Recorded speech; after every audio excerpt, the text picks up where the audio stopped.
요한복음 13장은 우리가 2주 전부터 보았던 것처럼요, 예수님의 십자가를 향해서 이제 시작하시는 그런 영광의 책의 이제 출발입니다. 그런데 1장부터 12장까지 기적의 책이라고 하면서 요한은 7가지의 기적을 기록해 놓았고, 그 7가지의 기적을 통해 하나님께서 보내시는 분 예수, 우리의 구원자 되시는 구약에 기록되어졌고 예언되어졌던 그 예수님이 이제 13장부터 어떻게 그 영광을 이루어 가시는가에 대해서, 십자가를 지시는가에 대해서 기록해 놓으셨죠. 13장에서 등장하는 중요한 주제는 2가지입니다. 하나는 끝까지 사랑하신다. 또 하나는 세족식입니다. 세족식은 오늘도 잠시 볼 거지만 다음 주에 저희가 더 깊이 본문의 말씀을 쫓아서 함께 보면 좋겠습니다. 13장 십자가를 향해서 가시면서 첫 번째 이르셨던 말이 이것이죠. 6월절 전에 예수께서 자기가 세상을 떠나 아버지께로 돌아가실 때가 이른 줄 아시고 세상에 있는 자기 사람들을 사랑하시되 끝까지 사랑하시니라. 끝까지 사랑한다 라는 말을 오해하면 안 됩니다. 세상 끝날까지가 아니에요. 여기서 말씀하시는 예수님께서 자기의 사람들을 끝까지 사랑하신다 라는 말은 십자가 지기 전까지라는 말입니다. 예수님이 십자가를 지실 때 그 십자가를 지기 전까지 내가 끝까지 사랑한다 라는 말은 세상 끝날까지가 아니고요, 십자가를 지기 직전까지라는 거예요. 십자가를 지기 직전이 끝이라고 말씀하시는 거예요. 왜 그러느냐, 본문을 가만히 보면 이해가 되죠. 왜 그러냐면 끝까지 사랑하신다 라는 말 뒤에 무슨 말이 있습니까? 바로 뒤따라오는 말. 그러면 예수님이 자기를 사랑하는 자, 예수님께서 자기를 따르는 사람들, 특별히 예수님의 제자들, 6월절 전에 예수께서 자기가 세상을 떠나 아버지께로 돌아가실 때가 이른 줄 아시고 세상에 있는 자기 사람들을 사랑하시되 끝까지 사랑하시니라. 자기의 사람들, 내 사람들이요. 여기선 제자들이겠죠. 그런데 이들을 끝까지 사랑하신다 라고 13장 1절은 기록해 놓고 있어요. 그러면 우리는 의당 끝까지 사랑하는 게 십자가 넘어 세상 끝날까지 예수님이 한번 사랑하기로 마음먹었으니까 그렇게 세상 마지막까지 다시 오실 때까지 이때까지 사랑하시는 거구나. 아닙니다. 그건 잘못 보신 거예요. 왜 그러냐면 여기서 끝까지 사랑하신다는 그 다음 구절과 그 다음에 행하시는 어떤 행위로 설명이 돼요. 그게 무엇이냐면 세상에 있는 자기 사람들을 끝까지 사랑하신다라고 말하면서 그 다음 구절이 뭐라고 돼 있어요? 마귀가라고 돼 있어요. 마귀가 벌써 이전에 시몬의 아들 가룟 유다의 마음에 예수를 팔려는 생각을 넣었더라. 이렇게 말해요.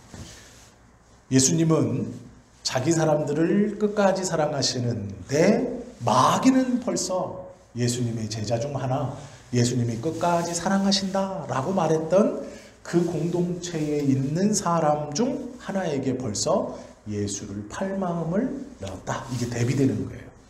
예수님은 제자들을 향해서 끝까지 사랑하신다라고 고백하지만 제자들은 이미 예수를 팔 생각을 하고 있다. 이걸 대비시키는 거예요. 그러면 우리가 가룟 유다에 대해서 생각을 가만히 해봐야 됩니다. 가룟 유다는요, 열심당원이었습니다. 예수님의 제자였고 또한 예수님의 공동체에서 돈꾀를 맡았던 사람이에요. 재정부장 정도 되는 거죠. 굉장한 신임을 얻었던 사람이고 그 공동체에서 영향력이 막강한 사람입니다. 그러면 이 유다가 재정을 맡았고 또 이 앞전에 바로 12장에서 일어났던 일이 우리는 기억할 수 있어요. 어떤 것이냐면 향유를 깨어서 예수님의 머리에서부터 쭉 씻겨 내려와서 발에 붓고 그 머리털로 발을 씻기시죠. 이것을 유다가 300데나리온을 팔아 가난한 자들에게 주었으면 좋을 것이다 라고 말을 했고, 예수님께서 가난한 사람들은 너희와 항상 함께 있지만 나는 너희와 항상 함께 있지 못하다. 지금 이 여성은 나의 장례를 준비하는 것이다. 이렇게 말씀하셨어요. 그런데 그 뒤에 사족이 하나 붙습니다. 뭐라고 붙냐면, 팔아서 가난한 자들에게 주라라는 말은 나쁜 말은 아니에요. 그런데 사족이 붙어요. 뭐라고 붙냐? 그는 도둑이라. 이렇게 붙어요. 오늘 본문에 보시면 유다에 대해서 말을 하고 있는데 실명을 결혼합니다. 예수님께서는 자기의 사람들을 끝까지 사랑하신다. 예수님의 사랑을 끝까지 라고 말해놓고 바로 이어서 가롯 유다가 예수를 팔 생각을 마귀가 그에게 넣었다라고 하면서 이제 가룟 유다를 이렇게 조금 띄우고 있어요. 점점점 본문에서 예수님의 사건에서 가룟 유다가 이렇게 등장합니다. 왜냐하면 중요한 역할을 하죠. 그러면 우리가 유다에 대해서 좀 오해하고 있는 게 있어요. 물론 유다는 나쁜 사람입니다. 예수님이 유다를 보고 뭐라고 그랬냐면 차라리 나지 아니하였으면 좋았을 뻔하였다. 유다는 이 땅에 나지 아니하였으면 좋았을 뻔하였다라는 말을 들을 정도로 안타까운 사람이에요. 예수님께서 유다를 보시고 안타까워하셨어요. 그러면 가만히 생각해 보세요. 예수님이 아무리 사랑이시라고 해도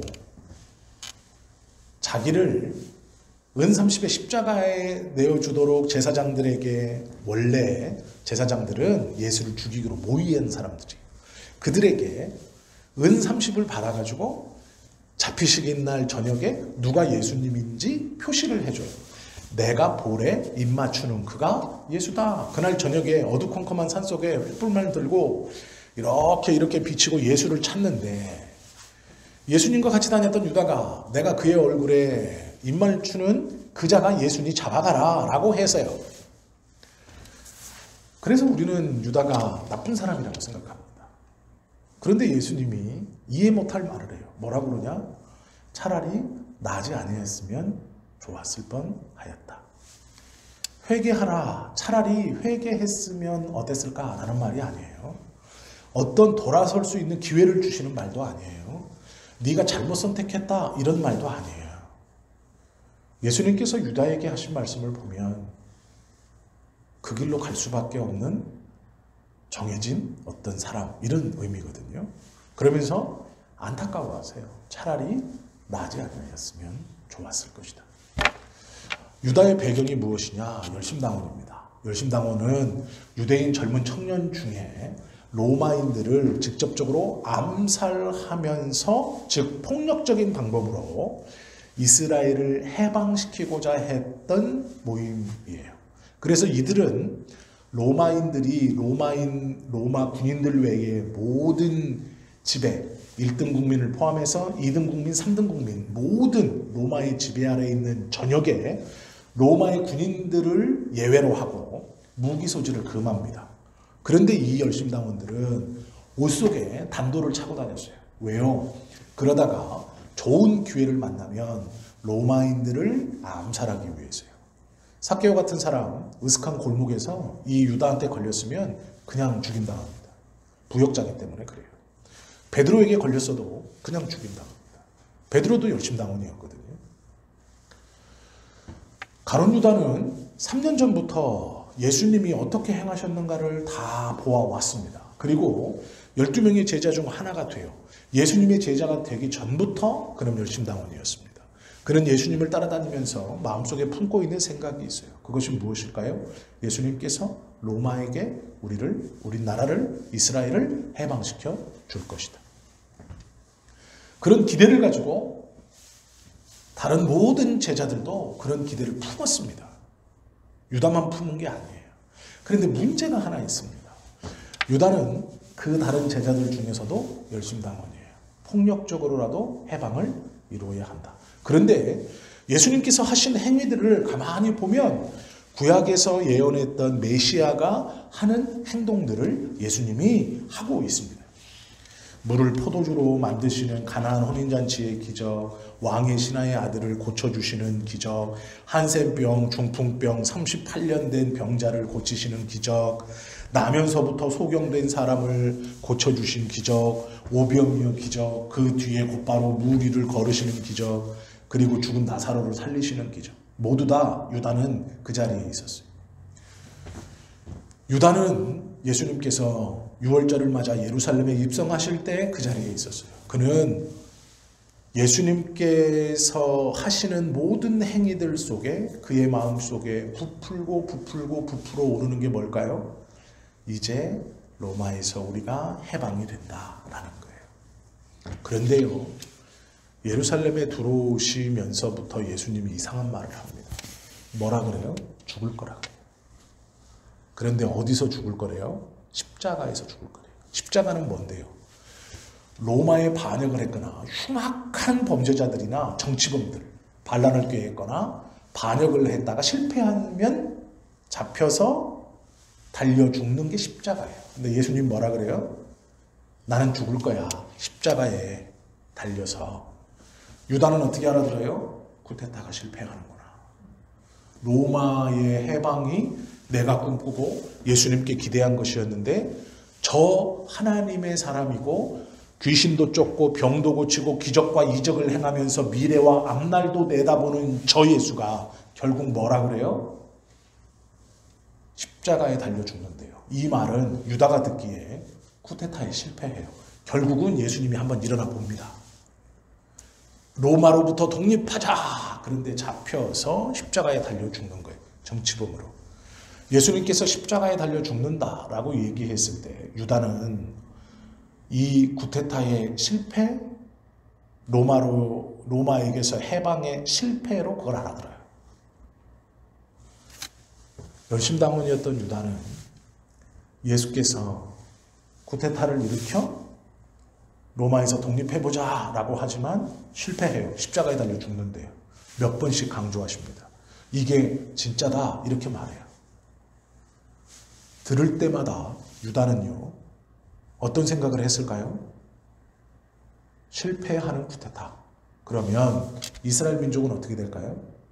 다 노예로 팔려가는 거예요.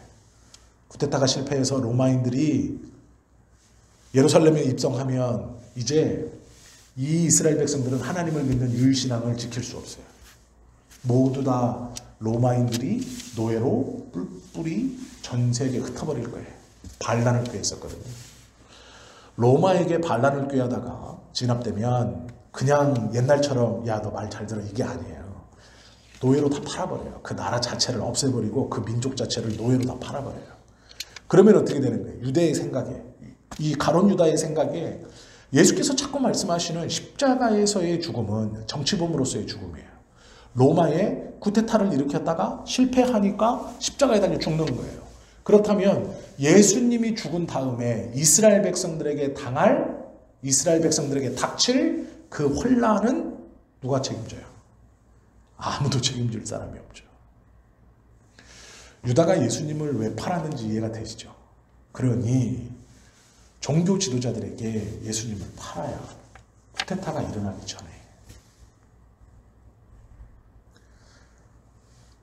변명을 하는 게 아니고요. 이게 유다의 마음이에요. 유다는 열심당원이에요. 자신의 민족을 사랑하는 사람이에요. 오매불망 로마의 압제에서 해방되는 걸 원하고 원했던 사람이에요. 모든 것을 걸었던 그 예수님이 계속해서 뭐라고 그러냐면 사역 후반기에 나는 죽는다. 십자가에서. 유다에게는 그 말이 쿠데타에 실패한다로 들리는 거예요. 우리가 한번 일어나 보지만 실패에 성공하지 못한다. 그러면 그 뒷감당을 어떻게 해요? 우리 민족은 로마인들에게 갈갈이 찢겨서 신앙도 잊어버리고 아무것도 하지 못한 채 노예로 로마가 지배하는 모든 나라 저 구석쟁이로 다 팔려들어가요. 그러느니 어떻게 해요? 실패하는 쿠데타의 주인공인 예수를 실패할 쿠데타이기 때문에 저지해야 돼요. 그래야 다음 기회를 누릴 수 있어요. 이게 유다의 입장이에요. 그래서 예수님이 차라리 나지 아니하였더라면 이라고 말씀하신 거예요. 우리는 그냥 단순히 유다를 나쁜 놈이라고 생각합니다. 예수님을 팔아먹은 제자, 나쁜 제자. 아니에요. 유다는 유다 나름대로요. 처절하게 고민해보고 처절하게 몸부림친 결과예요. 그게. 예수님을 쫓아다니면서 예수님 앞에 기대를 걸고 모든 것들을 다 걸고 쫓아다니면서 헌신하고 열심으로 충성해서 모든 제자들의 신임을 얻고 그러면서 내린 결론이에요. 이스라엘 민족을 위해서. 예수님께서 유다를 보고 하시는 말씀은 안타까운 말입니다. 차라리 나지 아니하였으면 좋을 뻔하였다. 이건 그를 불쌍히 여기는 거예요. 아무도 이렇게 유다의 상황을 이야기해 주지 않죠. 왜요? 유다가 나쁜 놈이어야 되니까. 그러나 그렇지 않아요. 유다는 유다의 상황에서 최선을 다하려고 해본 거예요. 그런데 뭘 알지 못했느냐? 오늘 예수님께서 제자들에게 가르쳐 주시는 이걸 알지 못했어요. 계속해서 알지 못한다고 말씀하시지만 뭘 알지 못했냐? 왜 십자가에 달려 죽으시는지, 십자가에 달려 죽으신 다음에는 어떤 일이 벌어지는지. 보세요. 세례 요한은 예수님을 보고 보라, 세상 죄를 지고 가는 하나님의 어린 양이로다. 벌써 예언했어요. 세상 죄를 지고 가는 하나님의 어린 양이로다 라고 얘기했어요.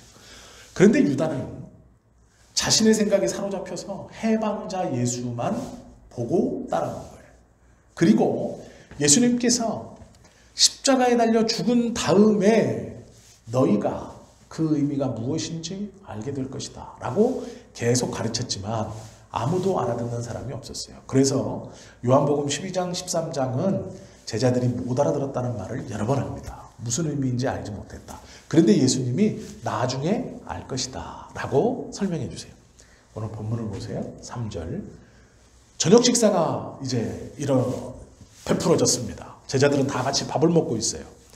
저녁 먹는 중, 먹기 전도 아니고 먹는 중, 자 먹다가 예수님이 아버지께서 모든 것을 자기 손에 맡기신 것과 또 자기가 하나님께로부터 오셨다가 하나님께로 돌아가실 것을 아시고 저녁 잡수시던 자리에서 일어나. 자, 저녁은 유대인들은 비스듬히 누워서 먹습니다. 그런데 그 자리에서 일어나 겉옷을 벗어요. 그리고 수건을 가져다가 허리에 두릅니다. 그리고 나서 대야에 물을 떠서 제자들의 발을 씻기시고 그 두르신 수건으로 닦기 시작했다. 뜬금없는 일을 하죠. 우리는요, 이 세족식을 섬김과 봉사의 상징이라고 생각하죠. 예수께서 제자들의 발을 씻기면서 섬겼다. 천만의 말씀이에요. 그건 세족이 뭔지 모르는 거예요. 그건 우리들 생각이에요. 그리고 이렇게 얘기하죠. 유대에 가면 전통적으로 종들이 이 주인들의 발을 씻겼기 때문에 예수님이 종이 된다는 그거 아니에요. 여기다 적용하시면 안 돼요. 세족의 의미는 크게 두 가지입니다. 하나는 성전에 들어갈 때 행하는 거예요.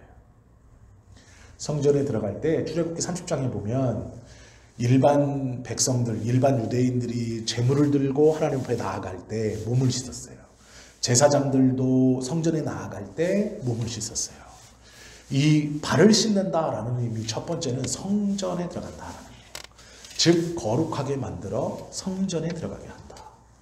그러면 예수님께서 제자들의 발을 씻겨서 거룩하게 만들어 성전에 들어가게 한다라는 말은 우리가 대충 이해가 돼요. 그러나 세족식의 두 번째 뜻이 있어요. 그게 뭐냐면 가정 환대예요. 이게 무엇이냐? 이게 정말 놀라운 말인데 자세한 건 다음 주에 할 거지만 유대인 전통에서 가정에 방문하게 되면 그 집 주인은 내가 귀하게 여기는 사람, 그들에게 물을 줘서 발을 씻을 수 있게 해줘요. 발을 씻을 수 있게 해줘요.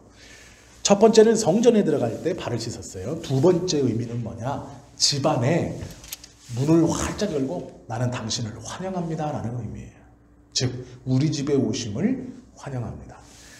예수님께서 겉옷을 벗고 수건을 허리에 두르고 제자들의 발을 하나하나 씻겼어요. 이게 무슨 의미예요? 예수님이 집주인, 내 집에 들어오는 걸 환영한다. 이게 사랑하신다라는 의미예요. 내 집에 들어오는 걸 내가 환영해야 된다. 그러면 우리가 선생님들이 아이들 발 씻기는 거 보셨죠? 아마 해보셨을 수도 있어요.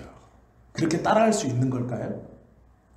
그러면 그 애 집에 데려가서 그 애가 우리 집에 언제든지 방문하는 거 환영해야 돼요. 오지 못하게 하면 안 돼요. 얘가 와서 밥을 먹든 똥을 싸든 잠을 자든 이 세족이라는 말은요, 우리 집에 오는 걸 환영합니다. 문을 활짝 열고 나는 당신을 귀한 손님으로, 당신은 우리 집에서 자기 집처럼 편하게 아무런 제약 없이 모든 것들을 다 당신 마음대로 해도 됩니다 라는 의미예요. 예수님께서요, 발을 씻겨주셨다는 의미는 종으로서 제자들을 섬겼다 그런 의미가 전혀 없어요. 이 세족식의 의미는 우리 집에 들어오는 것을 주인으로서 환영한다라는 뜻이에요. 우리 집에 들어오는 것. 그러면 예수님의 집이 어딘데요? 성부께서 가신 곳이죠. 성부께서 계신 곳. 그럼 거기가 어딘데요? 하나님의 나라예요. 발을 씻겼다는 건 내 집에 들어오는 것을 환영한다. 예수님의 집에 들어오는 것을 환영한다. 제자들이 이게 무슨 의미인지 몰랐다고 성경은 말해요. 그래 나중에 알게 된대요. 예수님께서 발을 씻기셨다라는 건 예수님과 하나님이 계신 곳. 그 집에 당신들이, 제자들이 언제든지 와도 나는 환영합니다. 우리 집은 열려 있습니다. 너희들에게. 많이 생각해 보세요.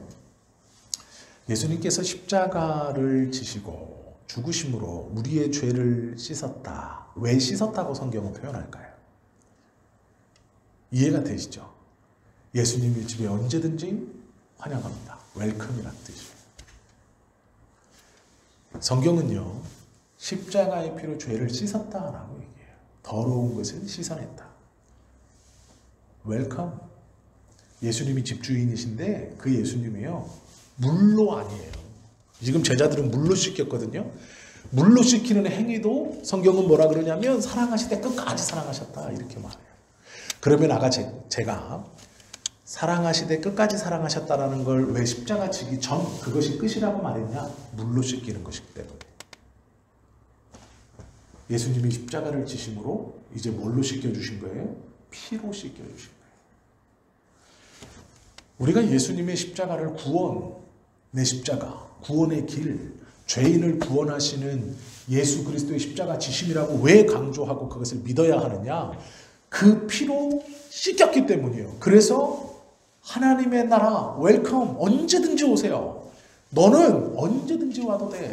왜요? 내 피로 씻겼기 때문에. 이게 세족의 의미예요. 얼마나 놀랍습니까? 제자들에게 예수님이 발을 씻겼다는 건 예수님의 집에 언제든지 들어와도 된다라는 뜻이에요. 내 집에 오는 거 나는 막지 않아. 나는 환영해. 언제든지 와 라는 의미예요. 내 집에서 너는 환영받을 사람이야.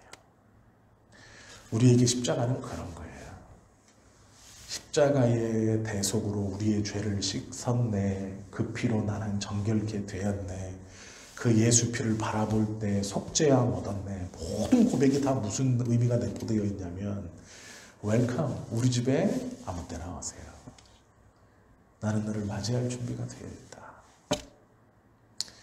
예수님께서 다시 오신다라는 약속. 예수님이 물론 다시 오시겠죠. 재림하시겠죠. 그러나 우리가 이 땅에서 지금 예수님의 십자가의 그 공로, 죄 사함의 공로를, 그 십자가를 크게 붙들고 있는 사람, 그것이 나의 죄 때문이라고 고백하고 그 십자가의 공로로 내가 의롭게 되었다고 고백하는 사람은요, 정확한 의미로는 하나님의 나라의 일원이라는 뜻이고 그 집에 마음대로 들어갔다 나올 수 있는 사람이라는 뜻이에요. 우리에게 이것을 특권, 권한으로 주신 거예요. 그래서 이 땅 내 집 아니고 저곳 내 집이라고 얘기하는 거예요. 왜요? 십자가의 피로 죄를 씻어 우리 집이 네 집이야.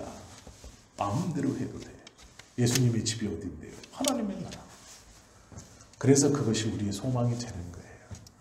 그래서 우리의 믿음의 선진들은 말 많은 이 땅 내 집 아니고 성부 계신 하나님 계신 그곳 내 집이고 예수님 계신 그곳이 내 집이에요. 주님이 언제 오시나 사실 중요하지 않아요. 왜요? 우리는 언제든지 그 집에 갈 때 환영, 웰컴. 와, 괜찮아. 아무 때나 와. 새벽에도 와도 되고 저녁에도 와도 되고 바람이 불거나 풍랑이 치거나 눈보라가 칠 때도 우리 집의 문은 너에게 활짝 열려 있어. 아무 때나 들어와도 돼라는 말이에요. 그렇기 때문에 예수께서 오늘 오셔도 되고 내일 오셔도 되고 10년 뒤에 오셔도 아무 문제 없어요. 우리에겐 이미 그 예수님의 집 하나님의 나라가 그래서 약속돼 있는 것이죠. 유다는 또 제자들은 이 의미를 몰랐어요. 그렇기 때문에 자기들이 마음속에 품고 있는 예수님의 그 품음이 점점 커져요. 그리고 오해해요. 잘못된 선택을 하죠. 그러나 그것이 옳은 것이라고 믿어요. 그 옳은 것이라고 믿었던 것이 정말로 출발부터 잘못된 생각인 거죠. 왜요? 예수께서 가르쳐 주신 것에 귀 기울이지 않고 예수님을 따르면서부터 내 안에 품고 있었던 무엇이 있었기 때문이에요. 우리가 신앙생활하고 기도하고 믿음 생활하면서 성경에서 가르쳐 주신 그 믿음이나 성경에서 말씀하시는 어떤 의미가 아니라 내가 마음속에 품고 있는 무엇, 내가 마음속에 품고 있는 예수 믿어 이루어야 되고 해야 되고 내가 누려야 되는 무엇이 가득 차 있으면 성경을 통해 하나님이 가르쳐 주신 온전한 믿음을 가질 수 없어요. 그것은 유다와 같이 차라리 낮에 아니하였으면 좋았을 것이다 라고 말하는 거예요. 이들을 예수님이 쭉정이라고 말하는 거예요. 추수할 때까지 가만두어라 라고 말하는 거예요. 성경에서 가르쳐 주시는 믿음, 성경에서 말씀하시는 복음, 성경에서 말씀하시는 십자가의 은혜, 성경에서 말씀하시는 예수 그리스도가 어떠한 일을 행하셨는가를 온전히 알지 못하고 그 예수님이 나를 위해서 이것도 해주시고 저것도 해주시고 이것도 들어주고 저것도 들어주고 쟤보다는 나를 좀 더 해주고 다 쓸데없는 짓이에요. 그건 하나님 믿는 게 아니에요. 그건 믿음도 아닙니다.